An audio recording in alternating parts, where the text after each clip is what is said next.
Bienvenidos a una nueva clase de Historia de Venezuela. Espero que hayan reflexionado un poco sobre la clase anterior. Espero que estén haciendo el trabajo sociocomunitario, que estén indagando en sus comunidades, que estén trabajando. Recuerden que los conocimientos que vamos desarrollando en cada una de estas áreas nos tienen que permitir profundizar un poco en la solución de los problemas de nuestra comunidad, estemos donde estemos. Estemos en Caracas, en Maracay, en el sur, en el oriente, en el occidente, donde estemos. Ese es un trabajo paralelo que es fundamental.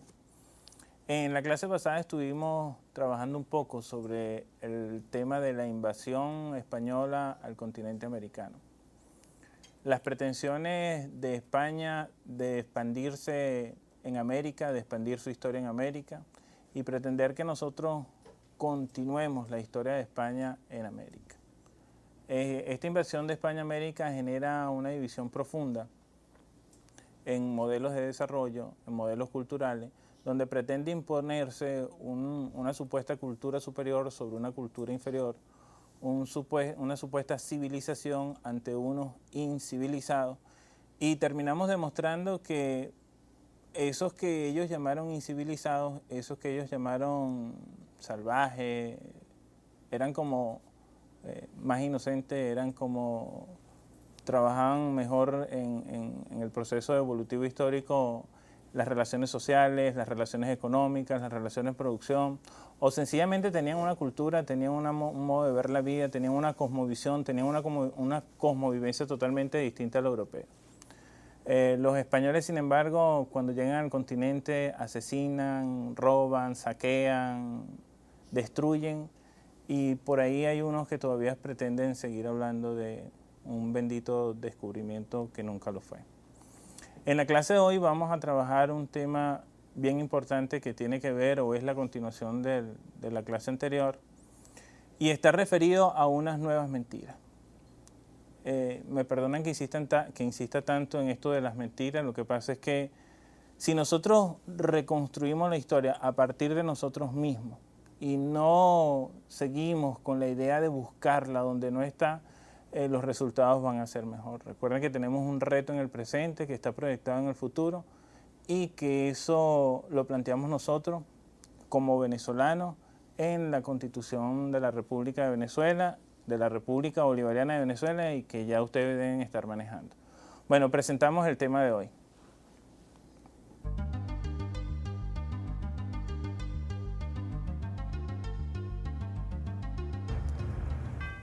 La conquista. Continúan las mentiras.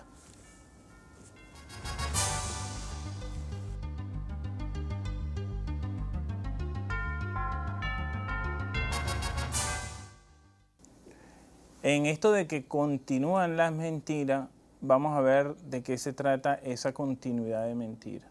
La historia de Venezuela y la historia de América es una historia de muchas mentiras que nosotros tenemos que ir descubriendo o dejarlo al descubierto en la medida que vayamos reflexionando y analizando cada uno de sus momentos. Veamos el siguiente planteamiento, donde se recogerá un elemento fundamental para la discusión.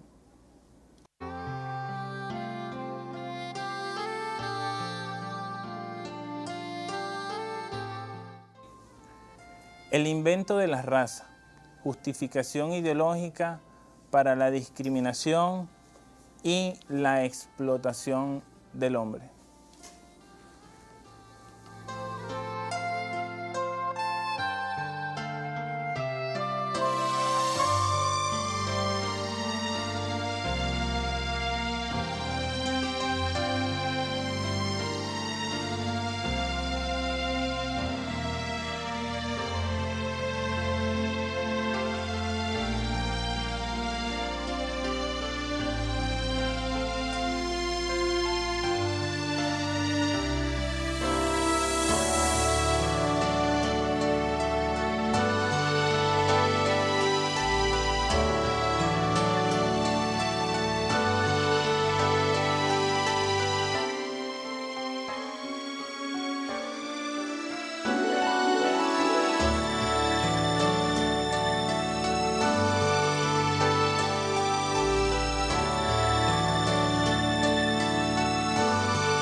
¿Por qué nosotros nos referimos en este término a la denominación raza?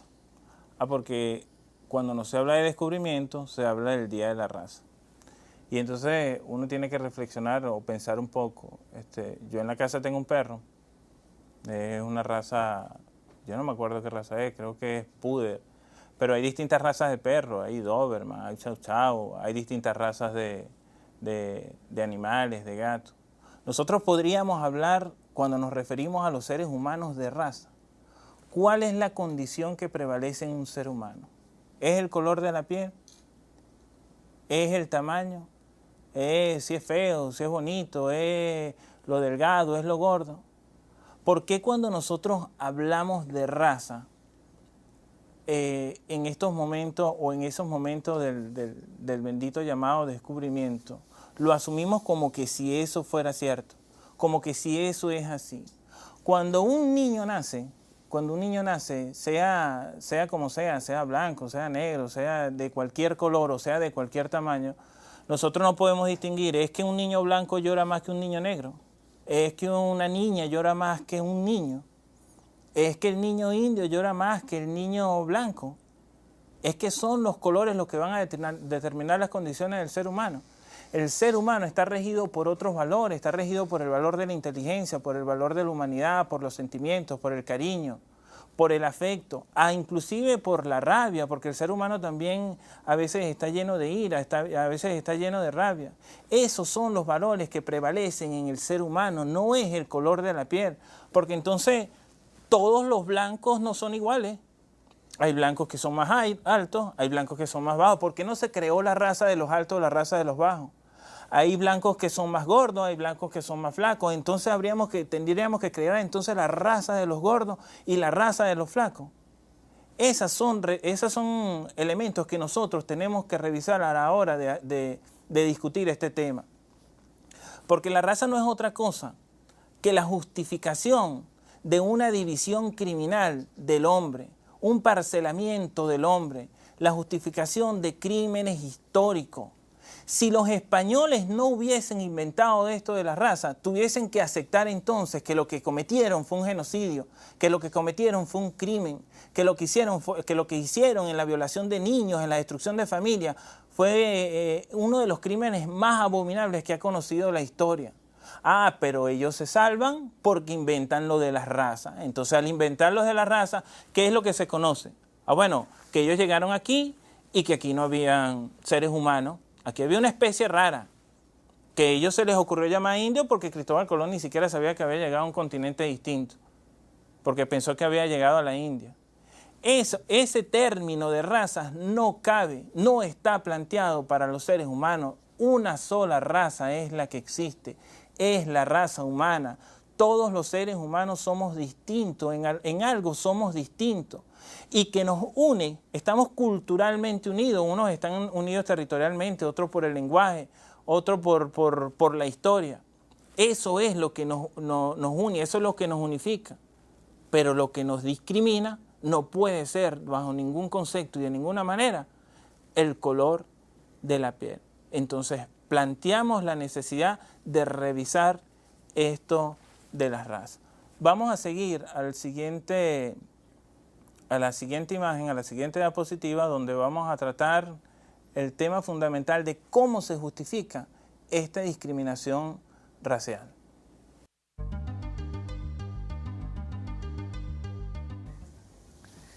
Fíjense que la discriminación racial, uno de los factores que interviene y que justifica la distinción de las razas, es precisamente la Iglesia Católica, en nombre del cristianismo.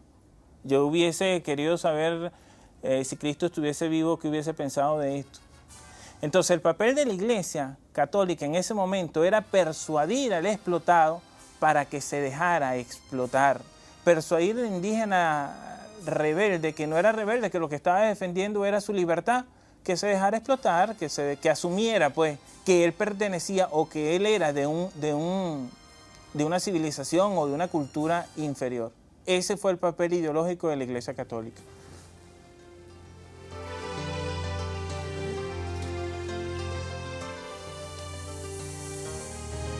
Los elementos que se van a desarrollar, que va a desarrollar la Iglesia Católica, están fundamentados en lo siguiente. La Iglesia Católica va a obtener claras ventajas materiales de la conquista y la colonización. Acuérdense que en España la Iglesia Católica estaba vinculada fundamentalmente al régimen político español, es decir, a la corona española. Y también la Iglesia Católica justificó en aras de la cristianización el más grande genocidio, la más grande matanza que haya conocido la humanidad.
La Iglesia Católica también sirvió de coartada al Imperio Español para apoderarse de 42 millones de kilómetros cuadrados de tierra americana y de tierras que tenían propietarios y de tierras en donde vivían familias y de tierras donde gente tenía sus casas y tierras donde seres humanos reían y tierras donde la gente se divertía y tierras donde había felicidad.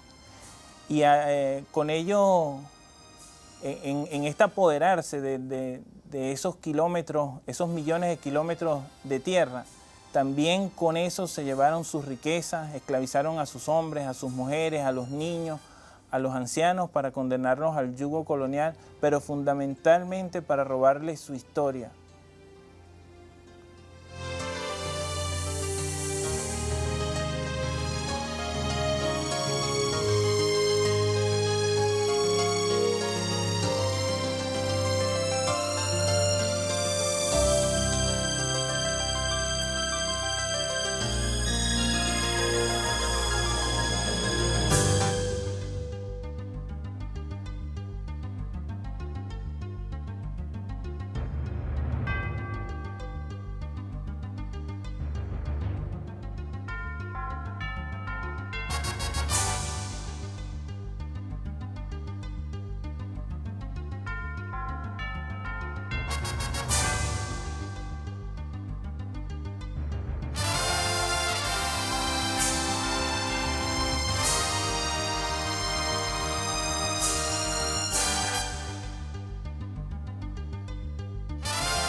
Cuando nosotros nos estamos refiriendo a la Iglesia Católica, nos referimos a la Iglesia Católica como institución. No quiere decir que en ese momento todos los sacerdotes de la época estaban en favor de lo que estaban haciendo la misma institución eclesiástica o la corona española.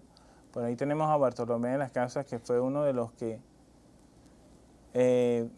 luchó pues o no sé si luchó, no sé si fue que escribió, no sé si fue que dijo, pero algo hizo que procuró un poco detener estos asesinatos y estos crímenes. Aunque a mí me quedan mis dudas porque a pesar de que pudiera haber alguna reflexión, el mismo tratamiento, hubo un tratamiento distinto para los aborígenes que para los esclavos. Cuando llegaron los esclavos, o sea, está bien, los indios ya son seres humanos, según la Iglesia Católica, pero los esclavos siguen siendo otra cosa. Perdón, los esclavos no, los esclavizados negros que trajeron de África, entonces siguen siendo otra cosa. Pero la Iglesia, ¿no creen ustedes que actúa así de manera impune, de manera así, de frente, así, sin ninguna delicadeza? No, la Iglesia se valió de algunos instrumentos y uno de esos instrumentos fue el requerimiento. El requerimiento era como una especie de chantaje, es decir, ellos vinieron a América, venían a cristianizar, pero si el indígena no se dejaba cristianizar, entonces ellos tenían la potestad de someterlo, de golpearlo, de maltratarlo, de robarle su dignidad. Y el culpable de que eso le estuviese pasando al indígena era el mismo indígena por no aceptar lo que la Iglesia le estaba pidiendo. ¿Ustedes se imaginan eso? Es decir, la Iglesia le dice, mire, usted se tiene que cristianizar y tiene que obedecer a la corona española. Y el indígena, si el indígena responde, no, yo no quiero, yo no tengo por qué aceptar eso, bueno, entonces tú eres culpable de lo que te va a pasar. Un chantaje bien triste, ¿no? De lo que significa el cristianismo como cristianismo. A continuación, yo voy a hacer una lectura que tiene que ver precisamente con este requerimiento. Pero esos españoles escribían tan raro que yo a lo mejor no voy a leer muy bien porque hablan de sois, hablan de algunas cosas, pero vamos a tratar de que ustedes me entiendan. Vamos a tratar de que ustedes me entiendan. Voy a hacer un esfuerzo porque me entiendan, ¿ok? Veamos entonces la lectura. La lectura de los requerimientos plantea lo siguiente. Dirigido a los indígenas, al final del cual se les advertía lo siguiente: que reconozcáis a la Iglesia por Señora Superiora del Universo Mundo y al Sumo Pontífice llamado Papa en su nombre, y al Emperador y Reina Doña Juana, nuestros señores, en su lugar como a superiores y reyes de esas islas y tierra firme por virtud de la dicha donación, y constáis y deis lugar que estos padres religiosos os declaren y prediquen lo susodicho. Si así lo hiciera, haréis bien. Haréis bien, y aquellos que sois tenidos obligados, y su Alteza, y nos en su nombre os recibiremos con todo amor y caridad. Eso es algo así como que si ellos están obligados a recibir las enseñanzas, pero que si no reciben las enseñanzas, si reciben esas enseñanzas y aceptan eso, entonces Su Alteza los va a querer mucho. Vamos a ver qué sucedía en el caso contrario.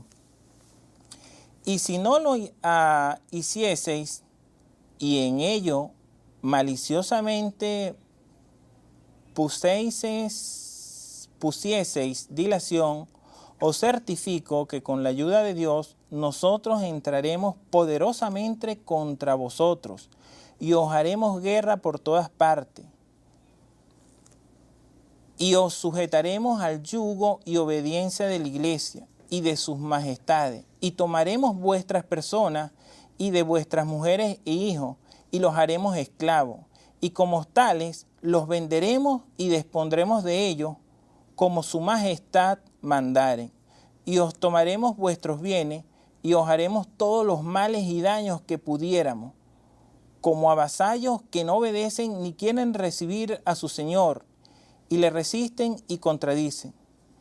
Y protestamos que las muertes y daños que a ellos se siguiesen sean vuestra culpa y no de su majestad, ni nuestra ni de esto. Caballeros que con nosotros vienen, y de como le decimos y requerimos, pedimos al presente escribano que nos los dé por testimonio signado. Al presente rogamos que de ellos sean testigos. ¿Qué les parece? Yo sé que no leí bien, pero es que hay unas cosas ahí que confunden. A lo mejor un español lo hubiese leído mejor. Pero ¿qué les parece? O sea, eso no es otra cosa que el reflejo de la miseria humana. Eso no es otra cosa que el reflejo de una conducta imperialista que hoy mismo podemos seguir viendo. Vamos a ver entonces en la siguiente imagen lo que está referido a la continuidad, a la continuidad de este ejercicio que venían desarrollando los conquistadores.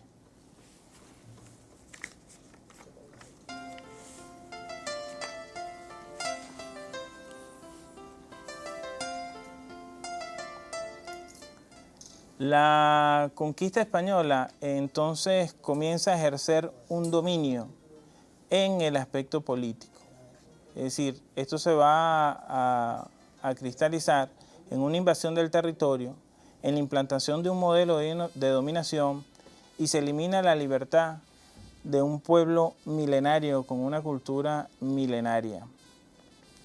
La invasión del territorio, seguido de la implantación de un modelo de dominación, es el inicio, tal vez, de lo que en Venezuela, lo que ha sido la historia de Venezuela a lo largo del tiempo.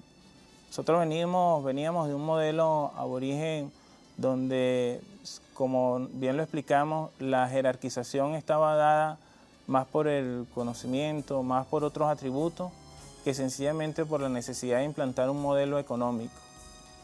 Eso crea diferencias políticas. Entonces un sector es marginado del ejercicio del poder, un sector es marginado de su voluntad, de su soberanía, y hay otro quien asume esa soberanía por él. Esa es, a lo largo de la historia de Venezuela, un punto fundamental que nosotros debemos ir tratando. Copien el siguiente texto, las siguientes características, les damos un tiempito para ello.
En lo económico se inicia con la conquista, el saqueo de los recursos naturales.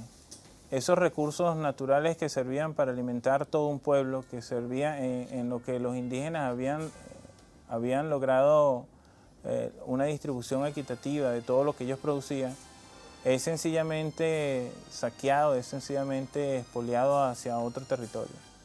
Asimismo, la conquista desarrolla la explotación del hombre como instrumento de trabajo. Los pueblos aborígenes en Venezuela nunca utilizaron, ni siquiera en las guerras, cuando capturaban algún prisionero, era para esclavizarlo, y las esclavizaciones que hicieron fueron temporales, después eran asumidos en sus aldeas, en sus tribus.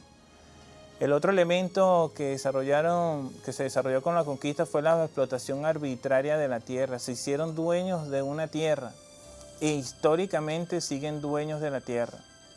Asimismo, la implantación de la propiedad privada, es decir, comienzan a ser dueños de los instrumentos de trabajo para con ello comenzar a dominar al resto de la población. Les vamos a dar unos minutos para que copien los siguientes elementos.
Vemos entonces cómo en el aspecto político y en el aspecto económico comienza a implantarse un régimen de dominación que los pueblos que habitaban en el continente americano no conocían, no sabían. Este mecanismo de dominación se inicia con la conquista, después se va profundizando con la colonización. Pero no solamente es en el plano político, no solamente es en el fenómeno de coartar la libertad o de cercenar la libertad de soberanía o de esa soberanía histórica de los pueblos aborígenes, sino también es la sujeción económica que están sometidos. Les quitan la tierra, les quitan los medios de producción, les quitan las posibilidades de producir, y comienza entonces la emigración de los aborígenes hacia otras regiones, no sin antes enfrentarse, no sin antes luchar. Eso mismo va a permitir, o además de eso, va a permitir unos nuevos cambios en lo que es la estructura social. El impacto que genera la conquista en en el pueblo, en las poblaciones aborígenes, es increíble, no solamente en lo político, no solamente en lo económico, sino también en la condición humana, es decir, en el aspecto social. Vamos a ver algunas características de la conquista en el aspecto social.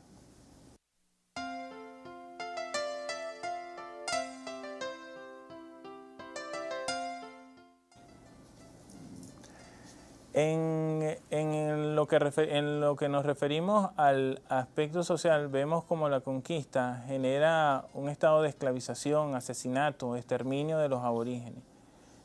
También produce una desintegración familiar, destrucción de viviendas, destrucción de aldeas. Es decir, en la condición humana, en el ser humano, en la vida, ahí también es atacado nuestro pueblo aborigen. ¿Partiendo de qué? Partiendo sencillamente de las ambiciones del colonizador. Vale la pena la destrucción de una familia, vale la pena los asesinatos, vale la pena los exterminios, vale la pena la destrucción de una comunidad solo por la ambición del oro, solo por la ambición de riqueza. Vamos a copiar esto, vamos a darle unos minutos para que copien esto.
Asimismo, la conquista provoca la expulsión de los pueblos aborígenes a otros territorios del país, es decir, del norte los van empujando hacia el sur. También se genera la implantación de un modelo racista. Yo sé que es chocante eso hablar del racismo, porque eso no era así. Asimismo, se genera la división de la sociedad en clases sociales. La sociedad aborigen no conocía, no sabía de distinción de clase. La división de la sociedad en clases es una de las tragedias más grandes que está viviendo esta humanidad y que en el caso del continente americano fue dado por este proceso de conquista y luego colonización. Copien, vamos a darle rapidito, unos minutos para que copien las distintas características.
En lo cultural, la conquista provocó la implantación de una lengua, es la lengua castellana, la imposición de una religión, la religión católica, la imposición de una cultura dominante, eso de que ya nos llamaron cultura civilizadora, y la marginación de la cultura autóctona. Estos elementos culturales, gracias a Dios, es donde los aborígenes hemos presentado la mayor resistencia y aún nos mantenemos luchando por esa libertad y por ese rescate de los elementos culturales. Copian rapidito que ya el tiempo apremia.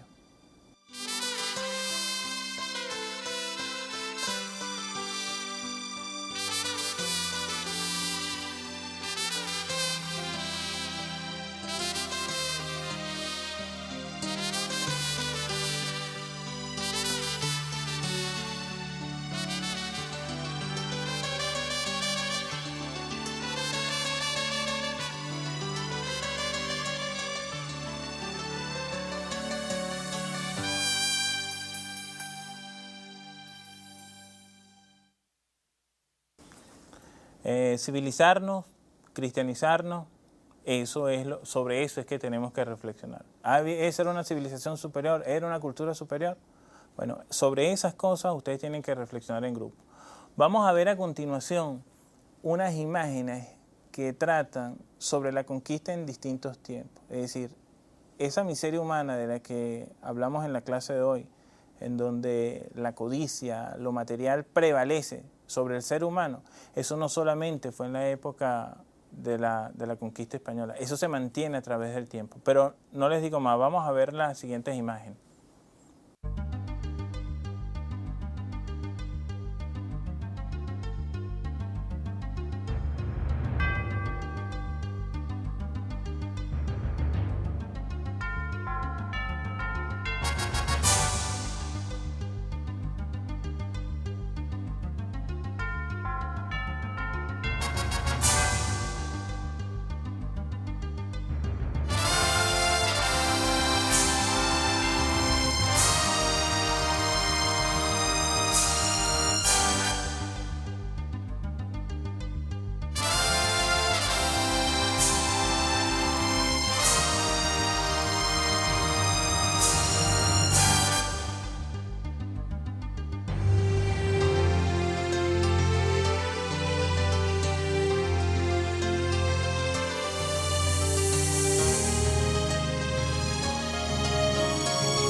Vamos a desarrollar las siguientes preguntas para la reflexión. ¿La conquista fue para civilizarnos? ¿Fue para salvarnos? ¿Quiénes eran los desarrollados? Vamos a reflexionar en nuestras casas, vamos a reflexionar con nuestros compañeros sobre estas 3 preguntas que permitirían aclarar un poco la clase de hoy.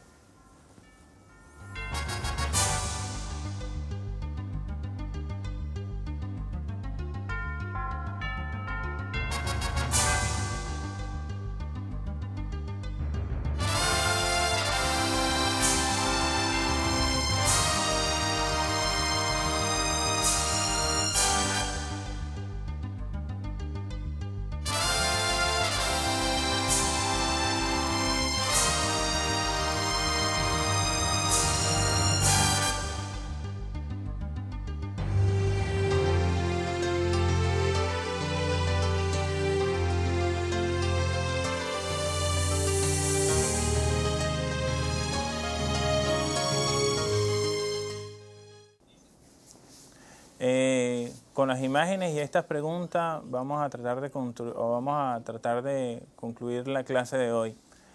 No sin antes decirles que el mundo en la actualidad se genera el mismo fenómeno de país imperialista, de países imperialistas, de conductas imperialistas. Y pareciera que si nosotros no aceptamos el chantaje de esos países imperialistas, bueno, entonces hay el uso de la fuerza. En Venezuela es un país rico en petróleo. Venezuela es un país que se está oponiendo al neoliberalismo. Venezuela es un país que se está oponiendo al ALCA, y ese pareciera que es el chantaje, o eso pareciera que es el instrumento ideológico para una nueva conquista. Ante eso nosotros tenemos que prepararnos, tenemos que decirles que es en nuestra historia, es con las ideas, es con la verdad, es con las reflexiones, es con el amor a la humanidad que estamos tratando de expandir en toda Venezuela, que nosotros vamos a construir o vamos a impedir que estas nuevas pretensiones o estas nuevas características, estos nuevos elementos que asume el imperialismo hoy en día, puedan tocarnos y puedan afectarnos. Venezuela es un país que hoy rescata su historia, Venezuela es un país que hoy construye su historia, Venezuela es un país que se dio una constitución que le va a permitir refundar en función a los valores nuestros, a los valores de nuestros aborígenes y a los valores de nuestros patriotas, un nuevo destino. Nos vemos en la próxima clase, donde vamos a tratar un tema un poco más refrescante que tiene que ver con la resistencia indígena. Nos vemos.